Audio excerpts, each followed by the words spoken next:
अस्सलाम वालेकुम दोस्तों, कैसे हैं दोस्तों। डेटाबेसेस की एक नई वीडियो में आप सब लोगों को खुशामदीद कहता हूँ। दोस्तों लास्ट वीडियो में हम बात कर रहे थे तो उसके एंड पर हमने बात की थी डेटा रिट्रीवल टेक्निक्स पर। तो आज का हमारा जो टॉपिक है वो डेटा रिट्रीवल टेक्निक्स पर है, यानी इंडेक्सेस क्या होते हैं। ठीक है, डेटाबेसेस में इंडेक्सेस की मदद से हम डेटा किस तरह रिट्रीव करते हैं। ठीक है, और इसके अलावा हम देखेंगे कि डेटाबेसेस में इंडेक्सेस का क्या इस्तेमाल है, इसके अलावा ये इम्प्लीमेंट कैसे होते हैं और इसकी रियल लाइफ एग्जाम्पल्स क्या हैं। So what are indexes are, why are indexes used. Suppose हमें एक लाइब्रेरी के अंदर से कोई बुक लोकेट करनी है तो हमारे पास दो तरीके हैं। या तो हम इस तरह करें कि लाइब्रेरी के अंदर जाएं तो हर बुक को वन बाय वन देखें और उसके मदद से हम अपनी स्पेसिफिक बुक ढूंढ लें। शायद इस पर हमें दिन भी लग जाए, महीने भी लग जाए एक बुक को ढूंढते ढूंढते। ठीक है, और अगर आप लकी हुए तो शायद सबसे पहले मिल जाए, सामने पड़ी हो। ठीक है, तो इसके अलावा जो हमारी अमूमन बुक्स होती हैं उनको इस तरह ढूंढना इतना आसान नहीं होता। उसके अलावा दूसरा ऑप्शन ये होता है कि हम लाइब्रेरी जाएँ, वहाँ से लाइब्रेरी का कैटलॉग यूज़ करें जिसके अंदर बुक्स हैं वो टाइटल से, टॉपिक से या मुसन्निफ़ के नाम के हिसाब से इंडेक्स हुई पड़ी होती हैं। सिमिलरली हमें एक बुक के अंदर एक टॉपिक ढूंढना है तो हम उसके लिए क्या करेंगे, उसके लिए या तो ये हो सकता है कि हम बुक के तमाम पेजेस को एक एक करके पलटें और उसके अंदर अपना टॉपिक देख लें, या दूसरा तरीका ये हो सकता है कि उसके जो स्टार्ट में जो रेफरेंसेज हैं या एंड पर रेफरेंसेज और एंट्रीज़ होती हैं उनकी मदद से हम बुक का टॉपिक ढूंढ लें। उन एंट्रीज़ को अमूमन जो बुक के स्टार्ट में होती हैं उनको इंडेक्स ही कहा जाता है। ठीक है, तो इन दोनों केसेस में जो टेक्निक यूज़ हो रही है वो हो रही है रिट्रीवल की। ठीक है, और जो चीज़ यूज़ हो रही है वो हो रहे हैं इंडेक्सेस। ठीक है, तो इंडेक्सेस की मदद से हम चीज़ों को रिट्रीव कर रहे हैं, टॉपिक्स को, बुक्स को रिट्रीव कर रहे हैं। लाइब्रेरी के केस में हमारा जो कैटलॉग है वो इंडेक्स है, जबकि बुक के केस में उसकी एंट्रीज हैं। ठीक है, इंडेक्स हमारा मैनुअल भी हो सकता है, कंप्यूटराइज भी हो सकता है, जो कि हमें बुक की लोकेशन पर, लाइब्रेरी के केस में बुक की लोकेशन तक लेके जाएगा, जबकि बुक के केस में हमें टॉपिक पर तक लेके जाएगा। तो इन दोनों केसेस में देखा है कि जो हमारा रिट्रीवल है ना सिर्फ तेज़ है बल्कि उसके साथ सिंपलर भी है। तो आज हम फार्मली इंडेक्सेस का टॉपिक स्टार्ट करते हैं। ठीक है, तो आज हमारा जो टॉपिक है वो थ्योरेटिकल होगा, तो नेक्स्ट टाइम जब हम इस पर बात करेंगे तो हम इनको इम्प्लीमेंट करेंगे। ठीक है, तो फिर प्रैक्टिकल होगा। Indexes are orderly arrangement use to logically access the rows or records in a table. Indexes में जो डेटा होता है वो ऑर्डरली अरेंज होता है जिसकी मदद से हम रिकॉर्ड्स या रोज़ को लॉजिकली एक्सेस कर लेते हैं।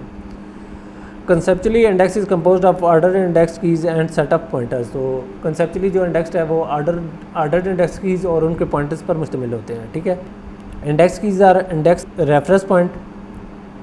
तो जो इंडेक्स कीज़ हैं वो इंडेक्स का रेफरेंस पॉइंट है, क्योंकि हमारी जो स्टार्ट होती है वो इंडेक्स कीज़ से होगी। ईच की points the data identified by की, यानी हर की उससे रिलेटेड डेटा को पॉइंट करती है। ठीक है, हम एक एग्जांपल देख लेते हैं। सपोज़ हमारे पास एक एग्जांपल है, हमारे पास एक बुक्स का टेबल है जिसके अंदर हमारे पास बुक्स की आईडी हैं B01, B02, B03, B04, B05। इस तरह उन बुक्स के नेम्स हैं और उसके बाद आथर्स की आईडीज़ हैं, यानी मुसन्निफ़ीन की आईडीज़ हैं। तो B01 बुक 1 है जिसके आथर की आईडी 1 है, B02 बुक 2 है उसके आथर की आईडी 2 है, B03 बुक 3 है उसके आथर की आईडी से दोबारा 1 है, B04 के अंदर आपने देखा होगा बुक 4 है उसके आथर की आईडी 2 है। इस तरह B05 है उसकी बुक 5 है और उसके आथर की आईडी 1 है। ठीक है, आथर आईडी को हमने सिंपल किया 1 to 1 2 वगैरह वगैरह से, ताकि आप जब बाद में जब हम इंडेक्सेस को पॉइंट करेंगे तो आपको समझने में आसानी हो। तो हम इसके साथ साथ B05 के आगे देखें बहुत सारी डैशेज हैं। तो हम सपोज कर लेते हैं कि इस टेबल में हंड्रेड्स ऑफ रिकॉर्ड्स हैं, यानी हज़ारों, सैकड़ों, हज़ारों रिकॉर्ड्स हैं। ठीक है, और हमें बुक्स स्पेसिफिक अथर वाइज हमने ढूंढनी है कि फ़लाँ मुसन्निफ़ की कौन कौन सी बुक्स हैं। तो बग़ैर इंडेक्स के हमें 1 by 1 एक एक करके रिकॉर्ड से हम चीज़ें अलग करते रहेंगे। ठीक है, और तो सपोज़ हम इस तरह कर लेते हैं कि इस तमाम मुसीबत से निकलने के लिए हम इस तरह कर लेते हैं, बुक्स के टेबल को अथर आईडी से इंडेक्स कर लेते हैं। ठीक है, तो देखते हैं कि अथर आईडी से अगर इंडेक्स करें तो हमारा टेबल कैसा हो जाएगा। तो ये देखें हमारा जो टेबल है उसके अंदर तो चलें वो चीज़ें वैसी की वैसी हैं, लेकिन अथर आईडी का हमने देखा है, अथर आईडी को हमने इंडेक्स किया और उसके बाद हमारे पॉइंटर्स हैं जो कि करस्पॉन्डिंग जो रिकॉर्ड को पॉइंट कर रहे हैं। तो ये दूसरा पार्ट है, यानी दोनों पार्ट्स आपने देख लिए हैं, इंडेक्स की और पॉइंटर्स। ठीक है, पॉइंटर्स हमारे रिकॉर्ड को पॉइंट कर रहे हैं। ठीक है, तो आप लोग देख सकते हैं कि हमारा जो पहला अथर आईडी की है जो जिसकी वैल्यू 1 है, ठीक है, उसके रिकॉर्ड 1, 3 और 5 में पाए जाते हैं। यानी इस टेबल के अंदर आप देख सकते हैं बुक 1, बुक 3 और बुक 5, यानी तीनों रिकॉर्ड्स को देख सकते हैं। सिमिलरली हमें जो अथर आईडी 2 है उसकी भी 2 बुक्स हैं 2 और 4, और सिमिलरली ये चीज़ें आगे भी चलती रहती होंगी। तो ये इसके अंदर हमने देखा है कि हमारे इंडेक्सेस यूज़ हो रहे हैं। ठीक है, इंडेक्सेस बहुत सारी पर्पसेस के लिए यूज़ होते हैं, उनको वन बाय वन हम देख लेते हैं। Indexes are not only useful in retrieving data in quick and simple method but also use to retrieve data by specific attribute और सेट ऑफ एट्रीब्यूट्स। तो इसकी वजह से डेटा ना सिर्फ हमने जल्दी से हमें मिल जाता है बल्कि सिंपल तरीके से मिल सकता है, बल्कि इसके साथ हम एक स्पेसिफिक एट्रीब्यूट से भी कर सकते हैं। जैसे कि हमने बुक ऑथर आईडी की मदद से हमने देख लिया कि एक स्पेसिफिक एट्रीब्यूट की मदद से कर लिया है, ठीक है। हमने डेटा इंडेक्स भी कर लिया और लोकेट भी कर लिया, ठीक है। सिमिलरली एक स्टूडेंट का टेबल हो तो हम उसके अंदर इस तरह कर लेंगे कि उसको स्टूडेंट की सिटी नेम की मदद से हम स्टूडेंट्स हैं, ठीक है, या हमारे जो कस्टमर्स हैं उनके डेटा को हम सिटी नेम से रिट्रीव कर सकते हैं, ठीक है। Indexes can be compromised of single और मल्टीपल एट्रीब्यूट्स। इंडेक्सेस जो हमारे होते हैं वो एक से सिंगल एट्रीब्यूट्स भी हो सकता है या एक से ज़्यादा पर हो सकता है। जहाँ हमारे ऑथर आईडी सिंगल एट्रीब्यूट्स है, यहाँ बुक आईडी, बुक नेम या बुक आईडी और ऑथर आईडी को मिलाकर हम कंपोजिट एट्रीब्यूट्स भी कर सकते हैं, ठीक है। Indexes play vital role in implementation of primary key. तो इनकी वजह से प्राइमरी कीज इम्प्लीमेंट होती हैं। जैसे कि ऑथर आईडी किसी टेबल की प्राइमरी की होगी तो इनकी मदद से बड़ी आसानी से हम प्राइमरी कीज इम्प्लीमेंट कर सकते हैं। हम इंडेक्सेस के सोचकर अपनी प्राइमरी कीज बनाते हैं ताकि हमें बाद में इंडेक्सिंग आसान हो। बहुत सारी डेटाबेस मैनेजमेंट सिस्टम है जो कि प्राइमरी की के कॉलम के ऊपर ऑटोमेटिकली इंडेक्स कीज बना देती हैं, ठीक है। सिमिलरली हमारी एग्जांपल है जिसके अंदर बुक आईडी है जो कि प्राइमरी की है बुक टेबल की। सिमिलरली डेटाबेस ने एक यूनिक इंडेक्स बुक आईडी का भी बना दिया होगा, यानी ये बुक आईडी जो हमारा टेबल है इसके ऊपर एक इंडेक्स खुद बन गया होगा।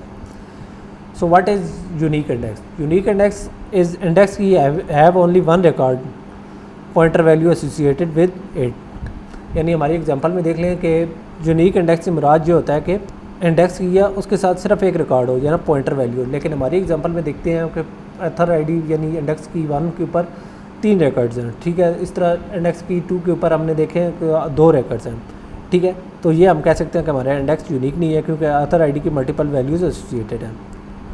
अ table can have many indexes but each index is associated with only one table.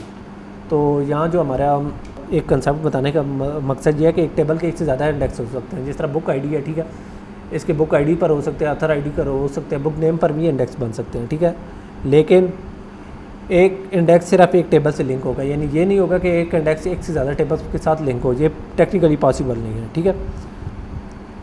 Index की can compromise of multiple attribute that is composite index, ठीक है। तो ये हम पहले भी बात कर चुके हैं कि जो हमारी इंडेक्स की है वो एक से ज़्यादा एट्रीब्यूट्स पर मुश्तमिल हो सकती है, जैसे कंपोजिट एट्रीब्यूट कह सकते हैं, ठीक है, या कंपोजिट इंडेक्स कह सकते हैं, ठीक है। एक से ज़्यादा यानी हमारी जो एट्रीब्यूट्स हैं उन पर हम अपना इंडेक्स बना सकते हैं। तो दोस्तों आज की वीडियो के अंदर हमने देखा है कि इंडेक्स क्या होते हैं, ठीक है, इनको कैसे यूज़ किया जाता है, इनकी क्या फ़ायदियत है, ठीक है, इनकी मदद से डेटा रिट्रीव करना कितना आसान है।